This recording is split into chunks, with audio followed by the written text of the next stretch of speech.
Welcome to One Word Today. I'm Sophie, your pilot into the universe of Chinese. Today, we're going to go over, I guess, some important part of life. Supposedly, back in Neolithic age, we already have this concept. We sure do, because simplified, traditional, they look the same, and how just by how simple this character is, we know how important it is. Simpler means more significant, because that's the beginning of the language. So before we can combine things or stack the concept together, the original ideas that use just a few strokes to signify an abstract term, that term must be dear or popular or in everyday life of many, many people. So 犬 dog is one such concept.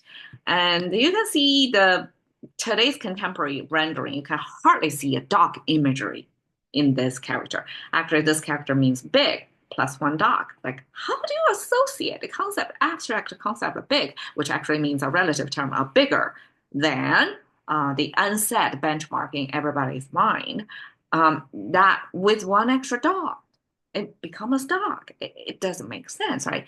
But if you see the 2,000 years ago's rendering, supposedly to carry over the original depiction of what dog is, how we visualize the concept of dog is this are the verticalized dog, actually.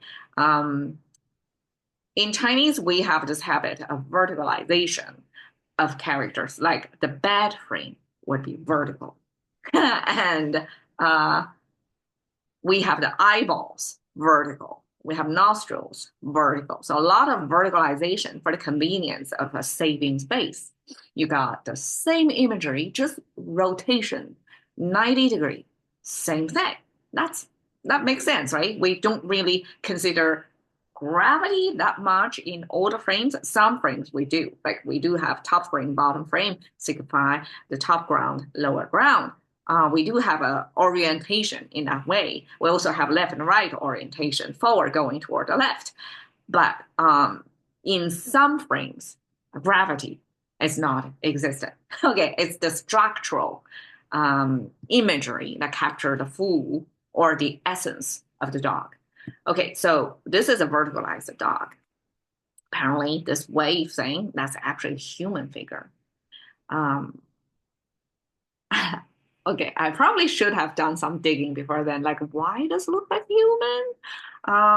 But it could also be a convergence to express the body of the dog. We use the same curvature to signify the body of human. I mean, we have torsos, so this term means the back torso, and that could be human torso as well as a dog torso. I didn't really compare dog torso versus human, like what's our spine, like if it varies, in what extent it varies, but definitely the curve here signifies the back torso.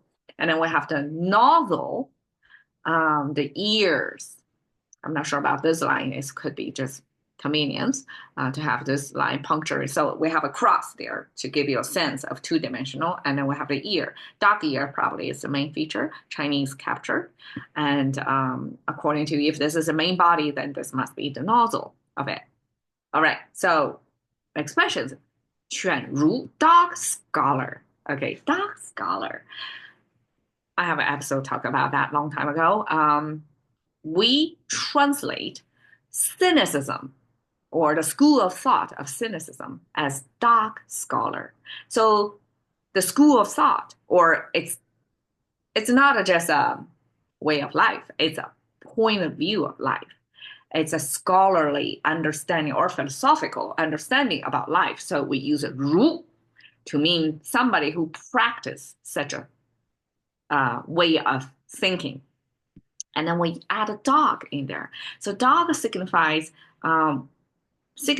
the just like a cynicism, the school of thought there, that it's kind of a disfranchised or unsubscribing to the current governing system or societal system. that you don't climb the ladder. There's no orientation toward upward going thing. There's no such motive to go to social mobility, so to speak, to go upward. There's no such orientation. Actually, the orientation is to let your nature get you. So I guess dog as one of the major domestic animals that kind of cohabit with humans, we realize dog see things as is without the contamination of cultural or social forces in there. If dogs are happy, they show it. If they miss you, they show it. It's as simple as that. So the simplification of our life, I guess, is the main argument point for cynicism. So we pair dog, live as if dog lives, think as if dog thinks. Um, so it's making sense in a way. 犬子 is a self-referral to your son. So 犬子 basically is saying my son. And we use dog son. Well, in English we have dog man, right? But Chinese we have 犬子, dog son, to be a humble way to refer to your uncultivated, uncivilized, not fully grown, not totally intelligent, and the best representation of your lineage yet. So there is this humbleness to say, okay, that's my son. It's semi-dog, semi-son. It's not a fully grown, and it's not probably not to be respected much because it still have a lot of dog nature in it. You're still under training. So that's dog son. 鹰犬, ying is eagle, and eagle paired with dog. So I guess eagle, probably more like a hawk.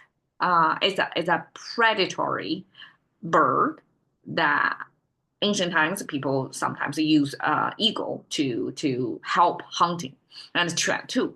These two animals, sort of domesticated animals, are helpers to the hunters. So 鹰犬 eventually became the symbol of um, almost like if you're a gang master, then your mafia's head of the mafia, then the whole organization who are underneath you are going to be your 鹰犬. So that's how Chinese describe the organizational anybody below the boss is that boss's eagle and the dog. They follow the instructions faithfully and they help you hunt, but you are the hunter. You put your vision on who you want to hunt on, right? The dog and eagles, they facilitate, they don't make decisions. Okay, so that's the sense. Here we go. And dog in today's contemporary life is such a big part, and the pet industry is huge. And the expressions I showed today shows in Chinese culture, at least back then, have a sort of different relationship with dog. Dog means humble. Dog means more animalistic nature. And dog also means the hierarchy. It's not the alpha. It's not the decision maker. It's your helper. However ferocious they can be, they don't make the call. So that's dog in Chinese. 犬. Thank you for your time. See you another day.